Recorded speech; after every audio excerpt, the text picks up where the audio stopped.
جمعۃ المبارک رمضان المبارک کا تیسرا جمعہ شریف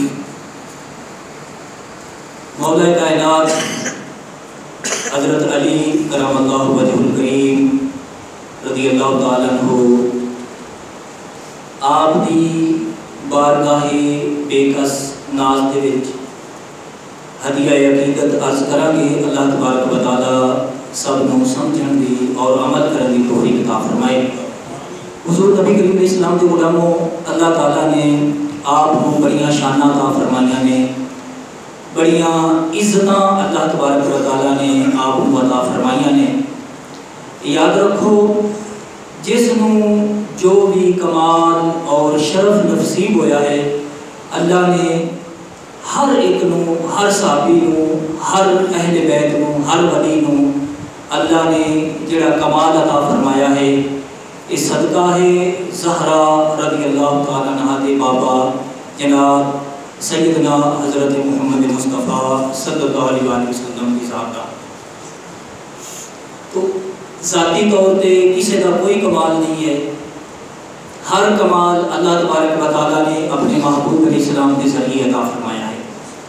تو مولا کائنات حضرت علی کرم اللہ وجہ الکریم آپ کو اللہ تعالیٰ نے بے شمار شانہ عطا فرمایا نے۔ آپ حضور نبی کریم علیہ السلام دے دماد بھی نے، آپ دے چچا زاد بھائی بھی نے، اور آپ خلفائے راشدین دے وچ بھی شامل نے، آپ عشرہ مبشرہ دے وچ بھی شامل نے، اور آپ اہل بیت اطہار دے وچ بھی شامل نے، پانچ تن پاک دے وچ بھی۔ تو اللہ تبارک و تعالیٰ نے آپ کو بڑیاں خوبیاں عطا فرمائیاں نے۔ تو ان تمام تر خوبیاں دے وچوں ایک شرف، کمال، فضیلت اور خوبی یہ بھی ہے کہ آپ نے آنکھ بھی نبی کریم علیہ السلام دے ہاتھ مبارک دے کھولی ہے، اور آپ کو گھٹی بھی میرے پیارے نبی صلی اللہ علیہ وسلم نے اپنے لعاب دہن شریف دی عطا فرمائی ہے۔ تو حضور نبی کریم علیہ السلام کے غلاموں، اللہ تعالیٰ نے آپ کو بڑیاں عزتیں عطا فرمائیاں نے۔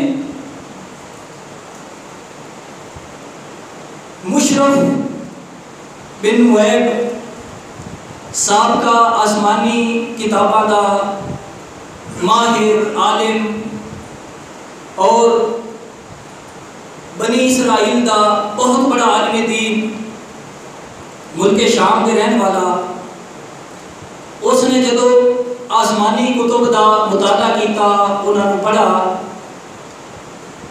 تورات زبور انجیل کے اندر اس نے ساڑھے پیارے نبی صلی اللہ علیہ وسلم آخر الزمان حضرت محمد صلی اللہ علیہ وسلم آپ دے متعلق پڑھا کہ وہ نبی جڑا آخر تے تشریف لاوے گا، بڑا بے مثال نبی ہوئے گا، بڑی عظمت والا نبی ہوئے گا، اس کو اللہ عزت اتنی عطا کرے گا اگر پیر زمین تے رکھے گا تے دھرتی لفٹ جاوے گی۔ اگر وہ نبی اتنا سونا ہوئے گا، اگر چاند کو اشارہ کرے گا چاند کلیجہ چیر کے قدمہ میں چاہ جاوے گا، اور وہ نبی اتنا سونا باکمال ہوئے گا، اگر ڈوبے ہوئے سورج کو اشارہ کرے گا سورج واپس پلٹ آوے گا۔ اور جب اس نے یہ ساریاں شانہ حضور علیہ السلام کی پڑھیاں، اپنے ساتھیاں نو، اپنے دوست احباب نو بلا کے کہنے لگا، ہن میں تے کمزور ہو گیا، میری لتاں جواب دے گئی نے، ہن میں تے مکہ دا سفر نہیں کر سکتا۔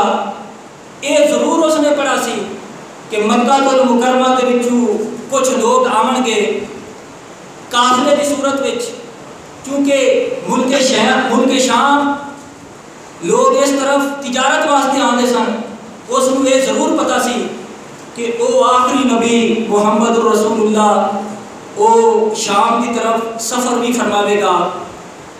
اس نے اپنے دوست احباب کو، ساتھیاں کو کہنے لگا، میری ہن لتاں جواب دے چکیاں نے، میں کمزور ہو گیا، پتہ نہیں وہ آخری نبی ایڈا سونا کدو نبوت کا اعلان کرے، اگر تہاڈی کسی دے نال ملاقات ہو جاوے نا تو میرا سلام ضرور کہہ دینا۔ اور کہنے لگا کہ اگر شام دے اندر مکے تو جدوں ہن کوئی تاجر آن تے تسی پوچھتے رہنا ہے، کوئی قریش کا بندہ جدو آوے تاجر بن کے تے مینوں اس دے نال ملانا ضرور، مینوں کہنا میں جا کے اس کی خدمت وچ پہنچ کے اس آخری نبی دے متعلق گفتگو کراں گا، پوچھاں گا۔ تسی مینوں دسنا ہے کہ مکہ دے وچوں جدو قریش دا کوئی بندہ تجارت واسطے آوے، پھر ایک دفعہ ہویا جناب ابو طالب مکہ تو قافلہ لے کے ملک شام کی طرف آیا۔ جدو ایتھے پہنچا اس راہب نو اس عالم نو دسا گیا کہ اج قریش دا بندہ مکے دے وچوں قافلہ لے کے شام آ رہا ہے، تیرے حکم دے مطابق تیری اجازت ہوے اس نو اسی اج تیری خدمت وچ پیش کران گے۔ وہ کہنے لگا نہیں، مینوں تسی اس دے کول لے چلو۔ لوگ آئے جناب ابو طالب کے کول، کہنے لگے کہ اس طرح ایک ساڈا راہب عالم تیرے نال گل بات کرنا چاہتا ہے، تینوں ملنا چاہتا ہے۔ جناب ابو طالب نے فرمایا لے آؤ۔ کہنے لگے جی وہ بالکل کمزور ہو چکا ہے، ایک گوشت کا لوتھڑا بن چکا ہے، وہ اتنے آ نہیں سکتا۔ ابو طالب نے فرمایا اچھا کوئی گل نہیں، وہ نہیں آ سکتا تو چلو مینوں لے چلو۔ جناب ابو طالب آئے اس عالم اس راہب کی خدمت وچ، اس راہب نے آپ کو پوچھا کہ جی تسی قریش دے ہو؟ آپ نے فرمایا جی۔ کہنے لگا جی ہاشمی خاندان ہو عبد المطلب دے؟ آپ نے فرمایا جی میں عبد المطلب دا پتر ابو طالب ہاں۔ وہ کہنے لگا تیرا بھائی کوئی عبداللہ بھی ہے؟ ابو طالب نے کہا کہ ہے نہیں بلکہ سی اس دا وصال ہو گیا ہے۔ وہ کہنے لگا کہ اس دا پتر کوئی محمد؟ آپ نے فرمایا جی اس دا پتر محمد میرا بھتیجا ہے۔ کہنے لگا جی تہاڈا نام کی ہے؟ آپ نے فرمایا میرا نام ابو طالب ہے۔ کہنے لگا سچ دس، میں سابقہ آسمانی کتابوں کے اندر پڑھا ہے کہ وہ آخر الزمان نبی محمد رسول اللہ اس دی پرورش ابو طالب کرے گا، سچ دس تو اس نو پالا ہے؟ وہ کہنے لگا جی اصل گل ہے میں انہوں نہیں پالا بلکہ اس نے مینوں پالا ہے۔ انہیں کیا اصل وچ اس نے مینوں پالا ہے، میں نہیں اس نو پالا۔ وہ کہنے لگا اچھا ابو طالب سن، کہنے لگا کہ میرا علم تورات زبور انجیل دا مینوں دس رہا ہے، دس اس وقت اس تیرے بھتیجے دی عمر کتنی ہو گئی ہے، کتنی منزلہ عمر دیا طے کر چکا ہے؟ کہنے لگا جی 3 منزل نو پہنچن والا ہے، اجے 30 سال پوری عمر ہوئی نہیں۔ وہ راہب وہ کہنے لگا ابو طالب سن، جدوں وہ تیرا بھتیجا اپنی عمر دی 30ویں منزل دے وچ قدم رکھے گا، اس وقت اللہ تبارک و تعالیٰ تینوں ایک پتر عطا کرے گا جڑا اس محمد دا ہم شکل ہوے گا۔ تینوں رب پتر عطا کرے گا جڑا اس محمد دا ہم شکل ہوے گا۔ بس اتنی گل کیتی ابو طالب نو اس راہب نے، حضور دے غلاموں